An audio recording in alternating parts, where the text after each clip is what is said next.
Hello and warm welcome to another round of monthly macro and market wrap-up, where we discuss few relevant developments over the month gone by, that is March 2023.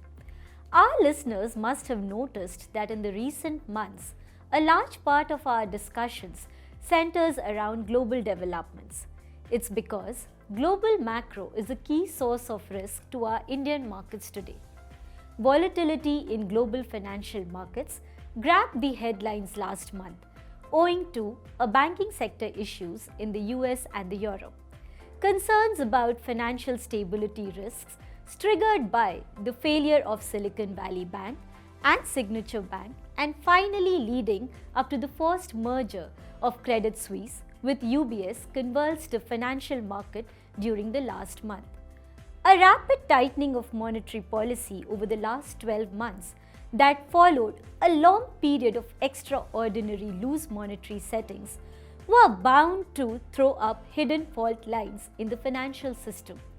There are few other factors that had gone into the making of the bank's fall, such as a series of regulatory loopholes, bank-specific risk management failure, and a broader bet over the last decade that inflation will never come back. Just as in 2008, everyone was betting that home prices would never fall. Today, inflation has come back and duration risk has blown up on their face.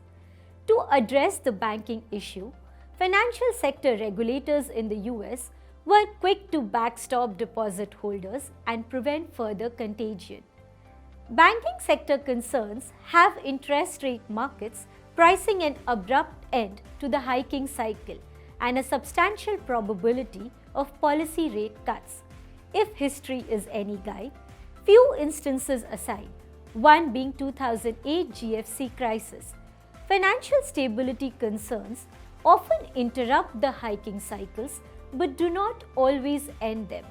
For now, all three key central banks, Bank of England, ECB and the US Fed, had hiked rates in their latest policy, and their guidance remains unchanged, signaling that the central banks have not lost the sight on inflation. Coming to India, economic activity momentum is still holding up, with more indicators sequentially in the green. Services exports are rising sharply, compensating for the goods trade moderation, mainly on account of textiles and metals. Some categories in the goods export though, such as machinery and electronics, still show a healthy and a strong export growth. Rural wage growth, which had been negative in real terms, has now turned around with lower inflation. But this good news gets offset by some moderation in the e-commerce and retail spends and IT hiring, raising some concerns on the urban spends. While the activity is holding for now, growth risks are significantly underappreciated. We believe combination of weaker global growth and tight domestic and global financial conditions could further impair the growth drivers, that is, export, investment and discretionary consumption. WPI inflation has moderated sharply to near 3% by Feb, and spells positivity for profit margins for the commodity users.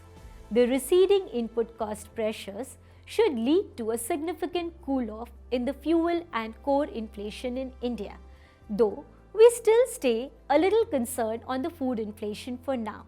At aggregate, even CPI should drop off to 5% range starting April, making a case for an end to monetary tightening cycle. In India, erratic weather conditions pose risks to food inflation.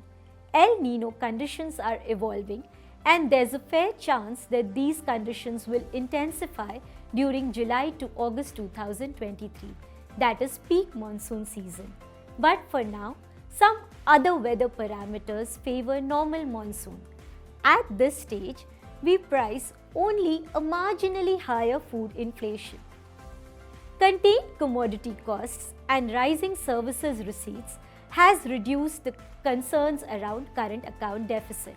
But we are still concerned on capital inflow, particularly the potential external commercial borrowings outflow. And this in turn also means added concerns on domestic liquidity and a potential rise in short-term rates in the very near term, unless of course RBI steps in with measures of permanent liquidity injection.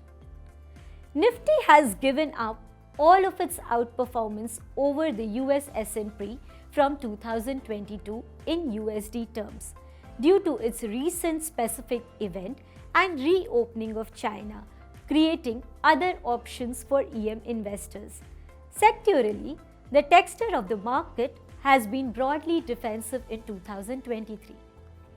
Elevated valuations, tightening liquidity, and its potential fallout on the growth have been headwinds for equities for past many months, even as longer-term tailwinds of reviving corporate profitability and investment cycles have provided a floor to the market. We expect the tug-of-war to continue till there is a decisive pullback on bond yields that in turn opens space on equity valuations. Bonds may likely do better than equities in such an environment. Within fixed income, we are positive on duration from a year-long perspective, though very recently we have cut duration purely for seasonal demand supply and tactical purposes. We would be looking to build back the duration at opportune levels. Signing off for now. Thank you. Mutual fund investments are subject to market risks. Read all scheme-related documents carefully.